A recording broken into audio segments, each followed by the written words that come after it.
Okay, so welcome. Good morning. First day of school. Welcome to Hidden Animals. This is our first spelling page in our new spelling notebooks. For those of you who are at home, don't worry, just continue what you're doing right now.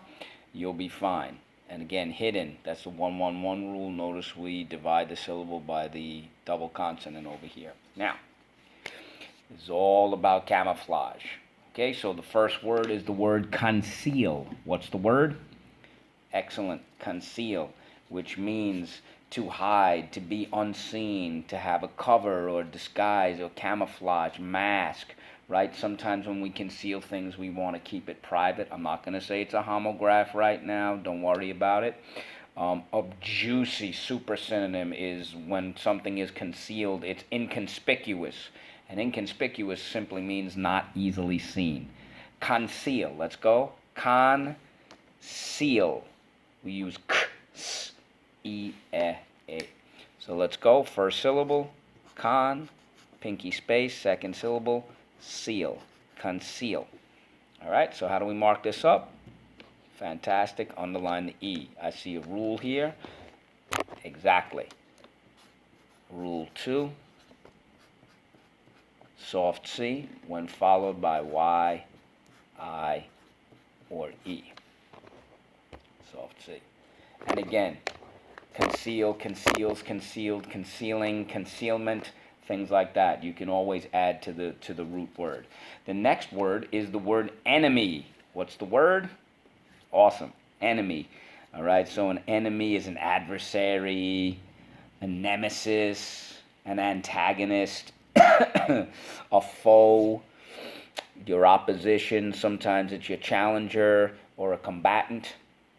Okay, enemy. Let's go. En-e-me. Enemy. So let's go. En-e-me. Enemy. Okay, we only have one thing to mark up. We don't say en-e-me, we see en-e-me. So we're going to put the first sound of e. Now, in the story that you're going to be reading, it's changed. We changed the Y to an I and add es. It's talking about enemies. Remember that spelling rule. All right, so the next word is the word camouflage. What's the word? Excellent. Now, it is French. You're going to look up the etymology of all of these words, but the word camouflage is a very interesting one. That j at the end is actually a G, camouflage, but we pronounce it camouflage to be respectful towards its French origins. Camouflage. Let's go. Flage, 5 fingers. Okay? So for the O, we use ow, o, oo, So let's go. Camouflage. Camouflage. That's the little French lilt there. Okay, so we have 1, 2, 3, 4 things to mark up. So let's go. How do we mark this up? Underline the O, ow, o, oo, second sound.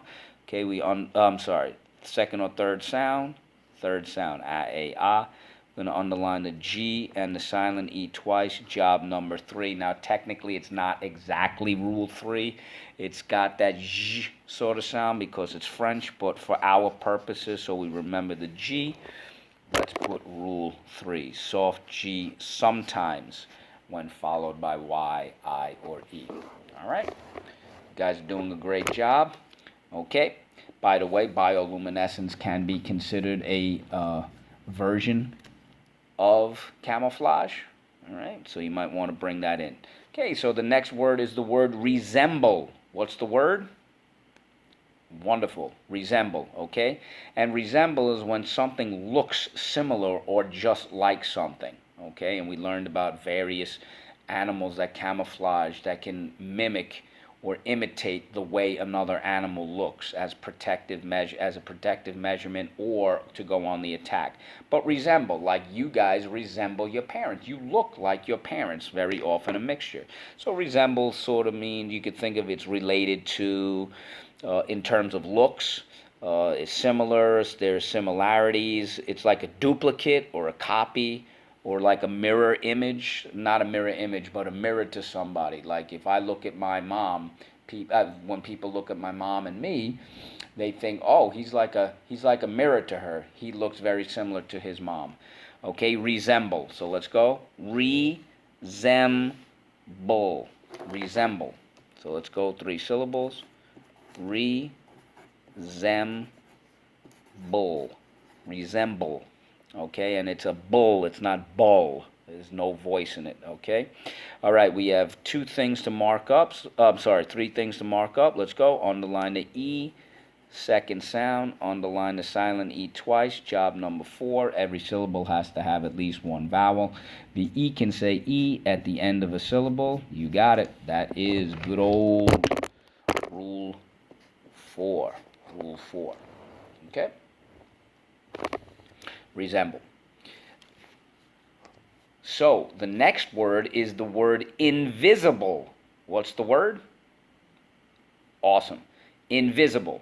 Okay, now invisible means that you're not seen. Okay, so there are a couple of great juicy synonyms for this. Let's start out in a very simple way.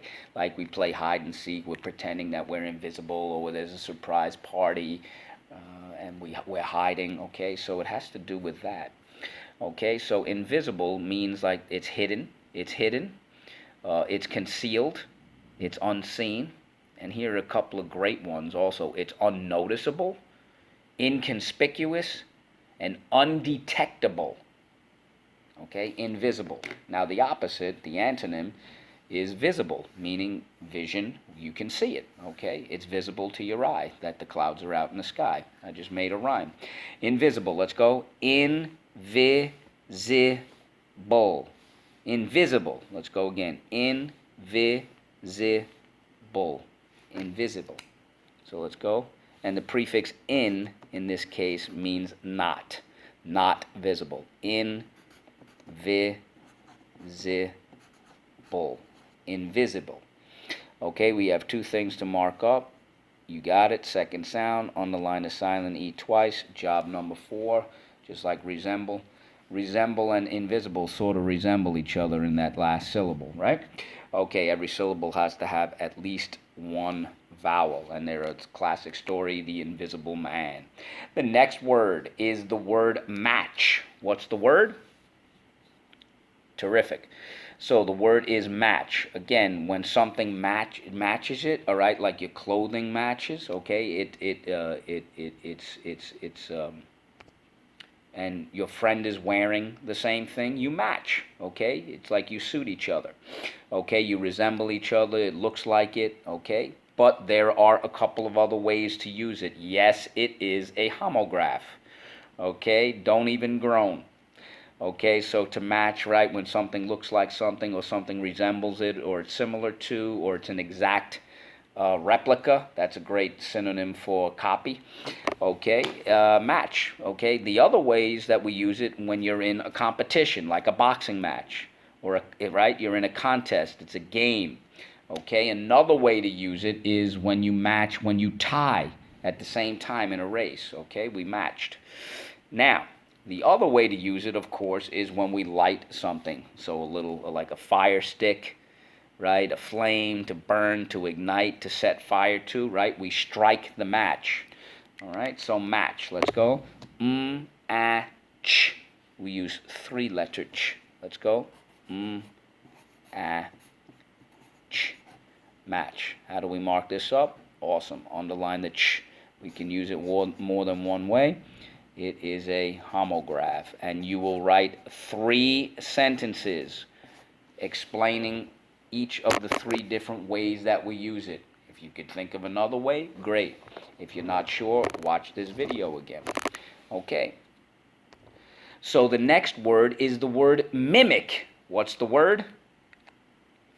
Yes, mimic, which is to copy, to duplicate, to imitate, to impersonate, to mock. A great synonym for this is simulate, right? Sometimes when people mimic you, you might call them a copycat. And here's a great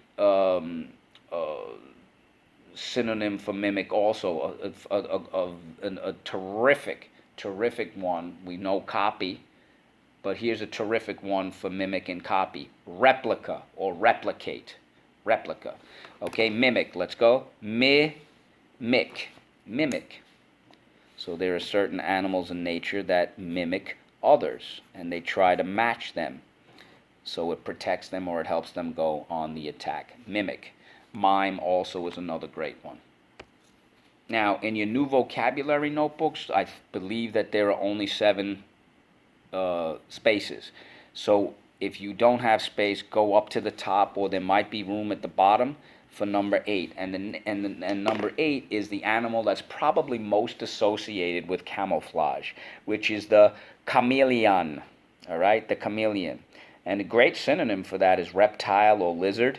Sometimes people act in a sort of a fake way. They pretend to be something that they're not to get to be, to get something out of somebody or to get something. So sometimes they'll refer to a person as a chameleon, someone who's fake or phony or what they call an opportunist or a trickster. Chameleon, okay? Like they don't really reveal their true colors. They conceal who they are. By the way, a great antonym for conceal is reveal. And we're going to get into antonyms too. But in the meantime, let's get back to the word chameleon. It is Greek, all right? Chameleon. Chameleon. For the k, we use ch, k, sh. So, and for the ah, we use a, ah. Let's go. Chameleon.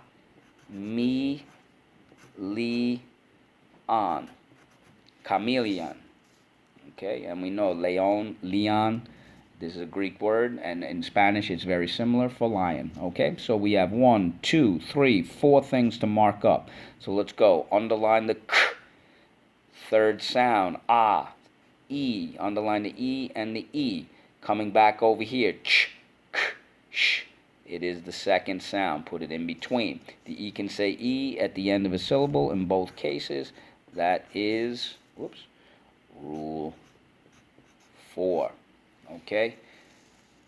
Now, you are going to look up the etymology of all of these words. All of these words. There is no compromise on this. Don't complain. Complaining will not do anything about it. Get it done. Do it well. Let's review. The expectation is for you to do your best, and learning never exhausts the mind. Let's go. Like Leonardo da Vinci said, chameleon, chameleon, mimic, match. Remember, it is a homograph. 3 different ways to use it. Invisible, okay. Resemble, camouflage, enemy, conceal. And the way we categorize all of these words, they have to do with hidden animals. You will be finding 3 synonyms for each word, 1 to 2 antonyms. You will be looking up the etymology. You will be looking up the definition as well. This is very, very complete. For those of you who are in class right now, and even at home, we're going to be working on visual vocabulary for each of these words. I'll explain more in detail. Okay? But good luck with everything.